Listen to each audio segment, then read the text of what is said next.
Shikues të Almak Press, mirëmbrëma dhe mirë se erdhët në këtë agora. Zgjedhjet për pushtetin lokal në Maqedoninë e Veriut duket se do ta vazhdojnë njëhonën e tyre edhe në fillimin e vitit 2026, pasi do të kemi zgjedhje në disa prej komunave ku nuk u arrit censusi. Sot këtë agora do të ndaj me një personalitet të politikës, ai garon për një mandat të tretë në komunën e tij, ku ka menaxhuar në 2 mandatet e mëhershme. Do flasim pikërisht për komunën e Vrapçishtit. I ftuar me mua në studio është Isen Shabani. Faleminderit që pranuat ftesën time. Faleminderit për ftesën. Kënaqësia. Po e nisim këtë agora në një bisedë miqësore, po themi. Atë pyetje që po e bënim kështu dhe miqësisht si bisedë. Një njerëz që është i suksesshëm, i konsoliduar në punën e tij, drejton me shumë sukses bizneset e tij. Çfarë e bën që ta lëri komoditetin e kësaj pune për të hyrë një strukturë politike ku ka mendime të ndryshme, qëndrime të ndryshme, interesa të ndryshme, vendimmarrje të ndryshme dhe për të hyrë në një betejë politike që në të tilla betejë jo gjithmonë kushtet janë të drejta apo të barabarta. E vërtet kjo, kuptohet që ne jetojmë në një komunë rurale, ku edhe shoqëria rreth i miqësia jemi më afër, më një rreth të ngushtë, dhe duke parë vendin që vërtet ka nevojë që dikush të merr obligime, fal asaj domethënë edhe fal familjes, që unë vërtet kam udhëhequr bizneset e mia dhe janë biznese të mëdha dhe kam menaxhuar me sukses. Duke folur me rrethin, shoqërinë që kemi, ndjeshim si për obligim një nga gjeneratat më të reja dhe pjesa tjetër të bëjmë mirë për vendin aty ku jetojmë.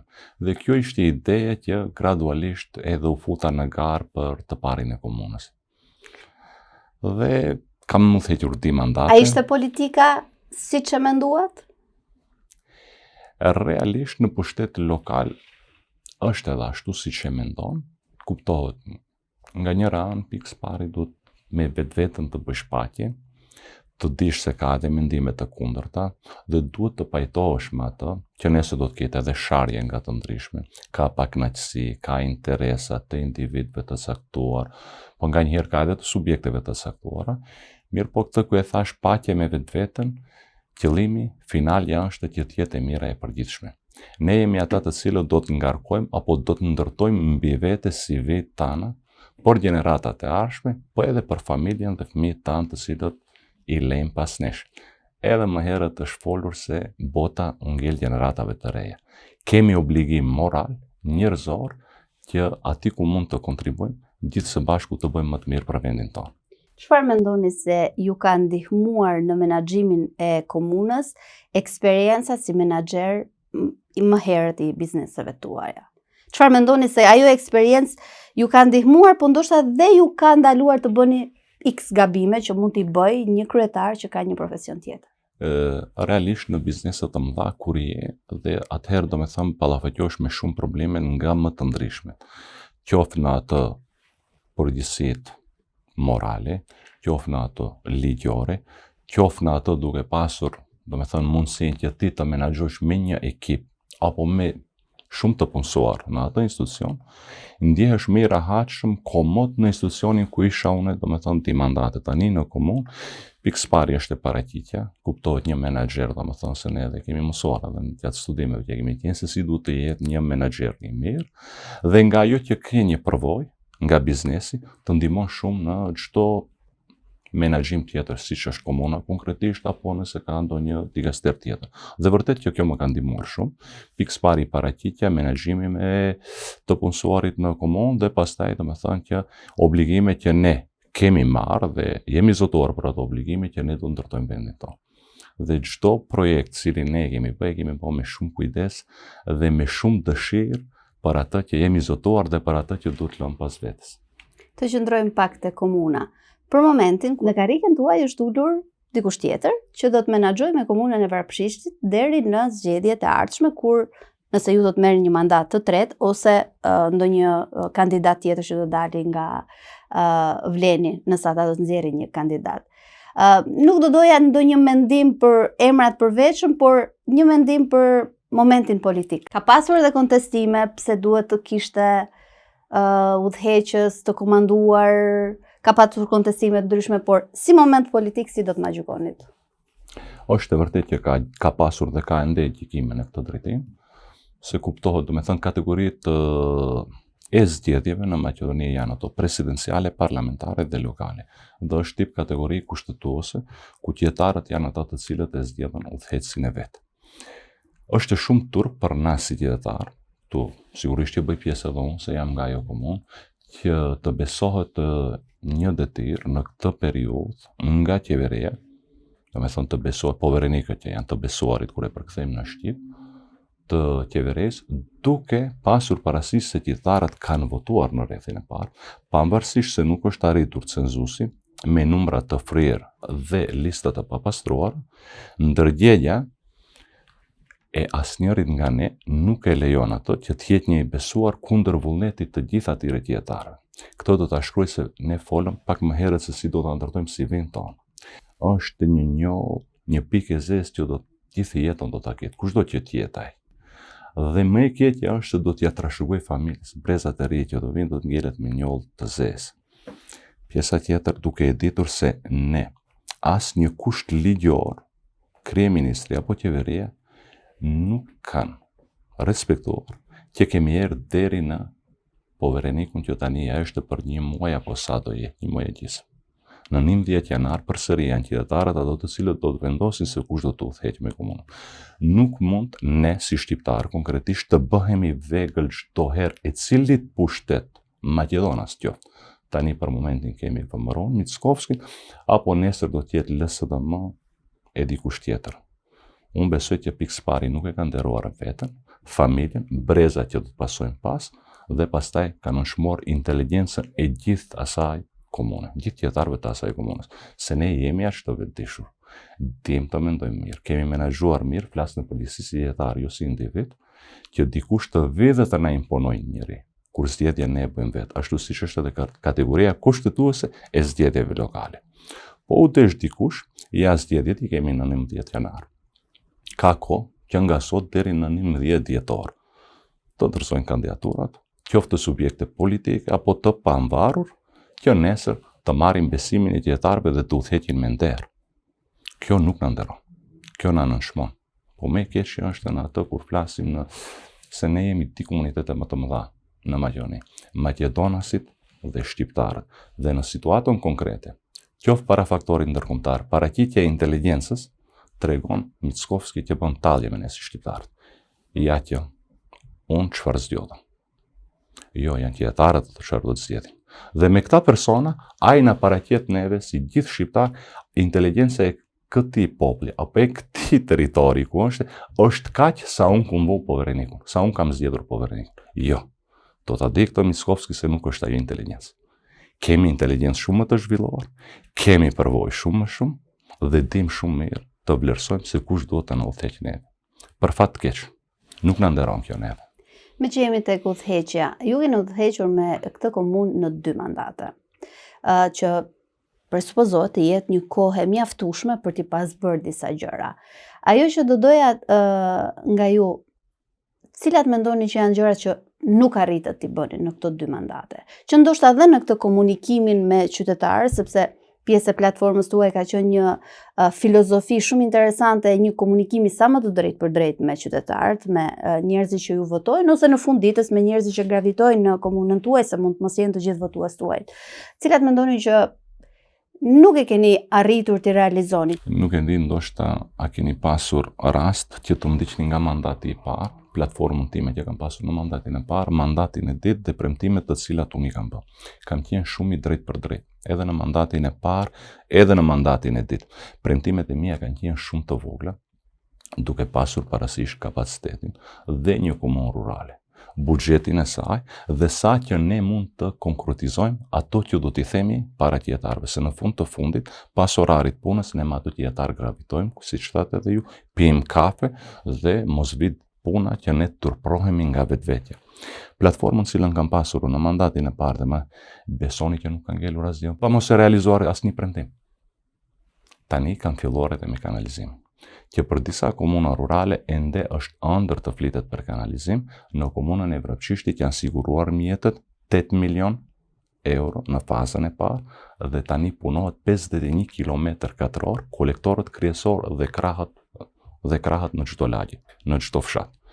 Pjesa e dytë, faza e dytë është e filtr stacioni, ku të mbarojmë me kolektorët kryesor dhe krahët në gjithë territorin që kemi. Mos flasim për projekte në infrastrukturë, për projekte në për shkolla. Në vitin 2018 më kujtohet kur ne kemi qenë komuna me shkollë, me thënë që në shkollën e fshatit Grades më kujtohet ka qenë nga të parat, nga gjithë komuna, ku ne kemi instaluar smart sistemin. Kemi qenë komuna e ditë pas komunës tjetër të Shkupit, me smart sistem, me kushte të rregulluara, vazhdimisht me mirëmbajtje të mirë. Gjitha shkollat në territorin e komunës së Vrapçishtit u rregulluan. Çështja primare që ne i keshim, do të thënë, edhe në platformë, në pallat kulturës, çështjet sociale, kulturore, artistike, kështu me radhë. Pjesën tjetër, ujësjellës, kanalizim, nga gjithë platforma dallirisht, ja edhe sonte e thëm para jush publikisht edhe para qytetarëve të mi, nga ajo që kam premtuar, kam realizuar më tepër se sa nga premtimet, që rrallë nga krijetarët e bën ato. Me që i keni realizuar çdo gjë që keni premtuar, tani na i thoni 3 projekte kryesore që i keni të reja në premtimet tuaja që do t'i realizoni në mandatin e tretë, nëse e konfirmoni këtë mandat. Sigurisht, unë besoj që qytetarët dhanë verdiktin e vet, treguan që do t'jem edhe një mandat udhëheqës, jo nga ajo se si Sen Shabani apo si ta them, po nga punët për di mandate që unë kam bërë. Tani kuptohet, domethënë, ne kemi prioritet në mandatin e tretë të mbarojmë me filtr stacion. Për 2 vite, domethënë, në planin dinamik që tani e kemi filluar në afat kohor, për 2 viteve do të mbarojmë komplet me kolektorët dhe krahët, kanalizimin e gjithë territorin. Në mandatin 2 vitet e fundit të mandatit të tretë, kemi domethënë filtr stacioni. Ja që premtim publikisht të them, që edhe kjo do të mbaroj, kurse tani kam 11 projekte të hapura, po tani kanë stagnuar edhe kompanitë, të cilët kanë gjithë dokumentacionin të nënshkruar, leje për punë kështu me radhë, po ende që nuk kanë filluar për shkak situatës që u krijoa, po sigurisht që jemi tash edhe në kohë të dimrit. Me siguri do të fillohen në pranvera. Këto mund të jenë komponent që mund t'i kenë stanguar ose mund t'i kenë bërë të pushojnë disa punë, por edhe projektet që ju përmendët, në fund të ditës, ju e dini më mirë se unë, që përtej dëshirës, vullnetit e tjerë, duan para. Sigurisht. Si mendoni që do ta gjeni gjuhën e bashkëpunimit me pushtetin qendror, sepse ju e keni provuar t'jeni edhe në të njëjtin krah, po edhe përballë? Gjatë 8 viteve që unë kam udhëhequr në komunën e Vrapçishtit, 1 vit kam qenë, domethënë, me krahun ku kemi bërë pjesë në pushtet. 7 vite tjera i kalova në opozit. Dhe është shumë e vërtet se tani do kemi edhe thirrjen e tretë nga Huamarrja ungarese, 250 milion dhe ato janë të dedikuara për kokë banori, ku ato mjete nuk mund të ndryshohen. Aq banor sa ka komuna e Vrapçishtit do të ketë, domethënë, kosto për kokë banori 135 euro për kokë banori në çdo investim kapital, ku ne do ta shohim më të arsyeshme që ato mjete ti dislokojmë atje. Pjesën tjetër kemi nga IPART program, fonde të Bashkimit Evropian, ku ne me projekte konkrete aplikojmë, ndjekim çdo thirrje, në cilat korniza, domethënë në korniza ka kornizë 3D1, 3D2, 3D3, thirrje të ndryshme ku ata investojnë. Dhe ne jemi të përgatitur për të. Kemi edhe, domethënë, bankën tjetërore për zhvillim dhe bankën evropiane për zhvillim dhe rindërtim, ku edhe aty kemi mundësi të aplikojmë nga projekte të ndryshme, kuptohet çdo herë që ne dhe Këshilli Komunal japim prioritet për vendin se cilat do të jenë investimet kapitale. Dhe vazhdimisht me punë, me vullnet të mirë dhe kuptohet që do të jesh edhe i përgatitur në atë aspektin profesional, që të dish se nese si të drejtohesh dhe si të mund të ato mjete ti thithësh, ti marrësh ato mjete, nese ti kesh investime kapitale.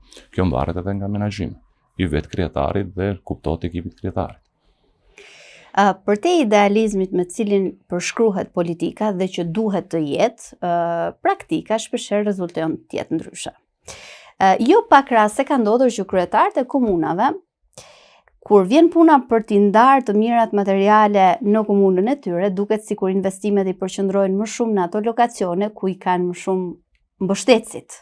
Ato që konsiderohen, po themi këtë e kam të përgjithshme, si bastionet kundërshtarëve, zakonisht kujtohen 1-2 muaj para zgjedhjeve të shkojnë të shohin a ka ndonjë rrugë, a ka ndonjë gjë për të bërë. Si e keni kapërcyer këtë sens politik për të qenë një kryetar i drejtë dhe për t'ju ofruar shërbime të gjithë qytetarëve dhe atyre që mund të mos kenë kahjen tuaj politike. Se është një lloj sfide me vetveten ta kapërcesh nocionin politik për të qenë i drejtë me të gjithë. Besoj që asnjëherë nuk kam shikuar në të drejtim. Edhe pse është folur mes neve, pak me shaka të themi, pak një Të krah, mbajmë një pa kru. krahun e tanëve. Më prioritet ka qenë vendbanimet e mëdha, të them të drejtën. Ne kemi në komunën tonë vendbanime me mbi 10.000 banor. Vrapçishti është mbi 10.000 banor, Gradeci është afër 10.000 banor, Dobri Dolli dhe në Gotina. Dhe këto janë marrë si prioritet, duke pasur parasysh, gravitacionin e qytetarëve, densia ose lokaliteti me më tepër banor. Kjo ka qenë prioritet, por nuk kemi shikuar në ato se janë lokalitete më të mëdha, po kemi dhënë prioritet nëse vërtet ndonjë fshat më i vogël ka pasur prioritet që ne të ndërhejmë edhe në lokalitete më të mëdha. Sipas prioriteteve, ashtu edhe kemi bërë edhe dislokimin e mjeteve për menaxhimet konkrete që janë dashur për komunën tonë. Dhe kjo na ka mbajtur edhe me qytetarët, të e thash se jam shumë i afër, shumë i drejt për drejt, kontaktoj me çdo qytetar, pa dallim ngjyrës politike, apo kanë qenë mbështetësit e mi, apo nuk kanë qenë mbështetësit e mi, komunikoj vazhdimisht si miq, si shok, edhe nga ata që nuk më mbështesen. Nuk e them këtë, po qytetarët na shohin, na ndjekin dhe ata e dinë se ne aq jemi si rreth. Dhe kjo duke marrë edhe mendime nga ato, prioritetet, ku duhet të investohet, cilat janë prioritetet më të mëdha, kështu më kemi menaxhuar perfekt të drejtim dhe realisht e kemi dëshmuar dhe mbështetja nga qytetarët nuk ka munguar asnjëherë. Janë siç tani patëm, domethënë 19 tetor, në rrethin e parë, ku nuk u arrit censusi, unë jam 88%, domethënë çdo vit kam rritje të përkrahaseve, apo koshi, bagazhi i votave rritet çdo vit. Nuk është se kemi ulur. Kjo i bie që ju jeni konsoliduar si një figurë unitare, që i keni bashkuar njerëzit. Por nuk është se vini nga një subjekt politik ku bashkimi tjetë kryefjalë për hir të vërtetës. Sepse kur thuhet emri i subjektit politik, gjithmonë duhet t'i vësh edhe nga mbrapa emrin e kryetarit që e drejton për ta specifikuar. Politikisht, çfarë mendoni se i ka munguar politikës tuaj që nuk arritët të ishit kaq unifikues edhe në baza më të gjëra politike? Si filozofi politike, po them. Ta merrnit këtë shembull ta çonit tek subjekti politik. Unë e kam folur shpesh në këtë drejtim se bashkimi nuk diskutohet, që na duhet brenda për brenda subjektit tonë dhe ku qenë më i zënshëm nga ajo që ne duhet të bashkohemi, të tejkalojmë vetveten, të tejkalohen dallimet. Mirë, po ndarja ka ndodhur në di periudha shumë të vështira, kur kanë qenë 1 muaj apo 2 muaj para zgjedhjeve. Qoftë në ato parlamentare, qoftë pastaj në këto lokale. Ne si Aleancë tani kemi pasur 3 çarje, kuptohet ka pas ndërhyrje nga dashakjetjes, ka pasur, është e vërtet, mirë, po ne kemi aq kapacitet për t'i tejkaluar. Dhe unë kam folur me strukturat poshtë, nuk është se ka ndarje. Në bazën poshtë flasim në përdek. Po të pjesësh, po të flasish me ata, ne nuk dallojmë njëri prej tjetrit. Ne jemi një subjekt politik. Problemi ka qenë nga udhëheqësia e lartë, ku unë besoj që mbas 11 janarit, me kokë të ftohtë, edhe liderët do ta kuptojnë që realiteti është vetëm bashkimi. Në qoftë se ne duam të mbijetojmë apo të jetojmë si subjekt politik dhe këtë subjekt ne ta rrisim ashtu siç e ndërtuam në fillimet e para, ku ne gjithë së bashku u zotuam se do të arrisim këtë subjekt dhe ky subjekt do të jetë, domethënë, nesër ai i cili do të drejtojë shqiptarët. Tani jemi përsëri në një fazë të ngërshit, jemi në kampanjë zgjedhore, ku nuk kemi kohë tani të flasim për të, se kuptohet, jemi të angazhuar, jemi në proces zgjedhor, pasi që të mbarojnë zgjedhjet në Augustivart e vrapshisht, shumë shpejt unë besoj se do të ulemi gjithë së bashku dhe do ta mendojmë seriozisht bashkimin ashtu siç ka qenë më herë. Dhe besoj që do të ndodhë. Unë nuk po ju pyes kartonin e gjelbër për kë do ta ngrinit që të bëhet kryetari i aleancës, po e lë këtu. Nuk dua t'ju fus në këtë siklet, kështu që po i kthehemi prap komunës së Vrapçishtit. Ju folët për infrastrukturën, për projekte të tjera që i keni realizuar dhe njësër projekte që i keni në plan të realizoni. Një nga elementet më të rëndësishme janë sigurisht edhe aspekti social. Pra janë grupet caktuara që mund të jenë persona me nevoja të veçanta, mund të jenë persona që marrin asistencë, pra të pamundur për të punuar e kështu me radhë. Si i keni menduar ju politikat sociale për komunën tuaj? Cilat janë grupacionet që ju i keni përkushtuar më shumë vëmendje, ndoshta që do ta keni parasysh në këtë mandat të tretë?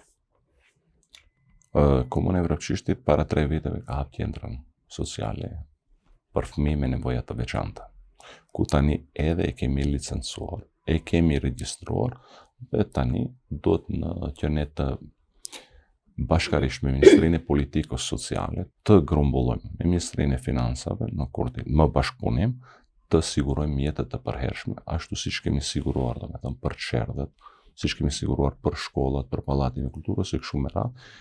Kemi bërë domethënë organogramin e mbrëmshëm se si do të funksionojë ajo, është me gjitha standardet, me gjitha kushtet, kanë qenë mjetet të Bashkimit Evropian, ku e kanë financuar ato, kërkesa, iniciativa ka qenë e jona, dhe ne kemi punuar në këtë drejtim që ne të kemi edhe qendra të veçanta për ata fëmijë. Pjesën tjetër që ne e shohim ka ngjecje tani, po ka, si e thatë edhe më përpara që me pushtetin qendror, si do të gjejmë zgjidhje, se si ne do të mund të mjetët të sigurojmë që ato institucionet të jenë të përhershme dhe të jenë funksionale. Mos jenë vetëm pilot projekte dhe pas një kohë ato të shumën të mbjellën. Jemi duke punuar në këtë drejtim, besoj që edhe me qendrën e Bashkimit Evropian dhe me Ministrinë do të ulemi bashkë, që ne do të kemi domethënë një zgjidhje, një mundësi që ato institucione nuk janë për ne, por ne ato institucione që i ndërtojmë do t'i lëmë brezat e arshëm dhe njerëzit ose po fëmijët që tani kanë nevojë për atë qendër. Besoj që shumë shpejt do të gjejmë edhe këtu një zgjidhje. Kemi pjesën tjetër ku ne gradualisht transformohemi nga një komunë rurale në një komunë urbane, ku tani kemi edhe zjarfiksin mes komunë, bashkëpunim mes komunës së Bukovinës dhe komunës së Vrapçishtit, ku ne duhet të bëjmë ndarjen territoriale nga komuna e Gostivarit dhe Tetovës. Të krijojmë territorin tonë të përbashkët, Vrapçisht Bukovinë. Edhe në këtë drejtim me Ministrinë e Mbrojtjes kemi filluar domethënë aplikimin, organogramin e mbrëmshëm, funksionimin e kështu me radhë, po tani kuptohet ka qenë periudhë zgjedhje, shto 4 muaj që jemi ende vazhdim të jemi në zgjedhje. Pas vitit të ri, besoj që do t'ja arrijmë me sukses edhe këtë, se është e mirë e përgjithshme, nuk është e mirë individuale, po vazhdimisht punojmë në këtë drejtim, nuk është se ne ngelim. Dhe kjo ka qenë ideja dhe qëllimi që ne nga një komunë rurale ta transformojmë në një komunë urbane, që edhe realisht gjërat që ka një komunë urbane tani ka edhe komuna jona apo komuna e Vrapçishtit. Dhe shumë punojmë në këtë drejtim, në veçanti për qendrat sociale.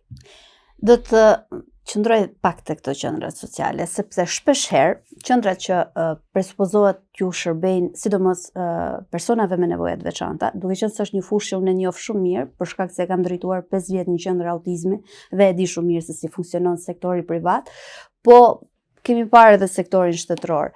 Shpesh herë, për hir të vërtetës, bëhen projekte të mëdha, po funksionimi i tyre, si duket me kalimin e kohës, fillon zbehet. Nëse ju nuk arrini që ta merrni këtë mbështetje nga pushteti qendror, për të gjitha arsyet që i përmendëm, si do të gjeni një mekanizëm të dytë, si alternativë të dytë, që ajo qendër që ju e keni planifikuar të jetë funksionale afatgjate.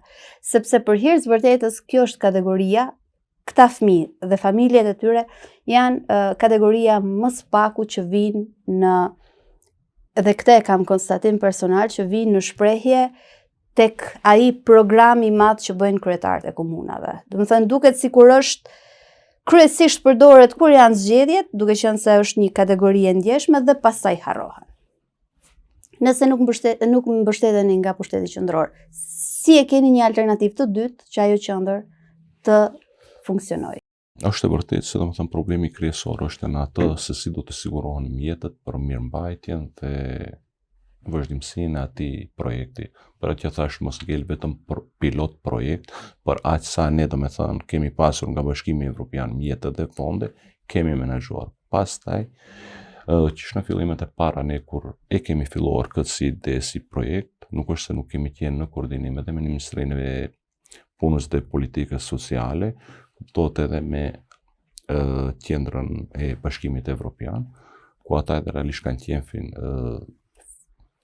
financues kryesor të këtij projekti, dhe nga ajo kohë kemi marrë mbështetje, të them, edhe nga vetë ministria, që ai projekt apo kjo qendër që sot ne e kemi, shumë shpejt do të bëhet shtetërore, ku do të merr për obligim ministria që të financojë dhe vazhdimsinë e asaj, se është një projekt që në komunat rurale nuk e di a ka në një komunë tjetër. Kemi qenë komuna e parë kur kemi filluar në atë periudhë para 4 viteve, 3 vite ka që ajo vesh është funksionale, më funksionon, po në aplikimin e parë, fillimet e para 4 viteve, ndoshta kemi qenë komuna e parë kur e kemi filluar të, dhe ka qenë si të them që shumë është përfolur në atë drejtim si nevojë e vetë komunës për vetë fëmijët tanë, familjet tana, që ne mund t'i socializojmë ata fëmijë. Unë nuk besoj se do të ketë ndonjë ngjecje lartë, po edhe në qoftë se do të ketë. Komuna e Vrapshishtit, flas me buxhetin të cilin ka aq mjete sa mund ta drejtoj. Edhe në qoftë se nuk do të arrijmë marrëveshje me Ministrinë lartë, kemi aq mjete për ta menaxhuar, ta mbajmë në këmbë deri kur të kemi një ditë më të mirë. Një nga fjalët që e keni përsëritur më shpesh në këtë intervistë është ardhmëria dhe trashëgimia. Ardhmëria dhe trashëgimia padyshim që u takon të rinjve. Të rinj të cilët shumica e tyre në çdo bisedë që mund të bësh me ta, opsionin e parë më të mirë si alternativë për jetën e tyre kanë ikjen. Cilat janë ato mekanizma që ju keni zgjedhur që të krijoni alternativa që ata mos ikin? Mos ta kenë alternativë të parë ikjen, por të qëndrojnë në vendin e tyre.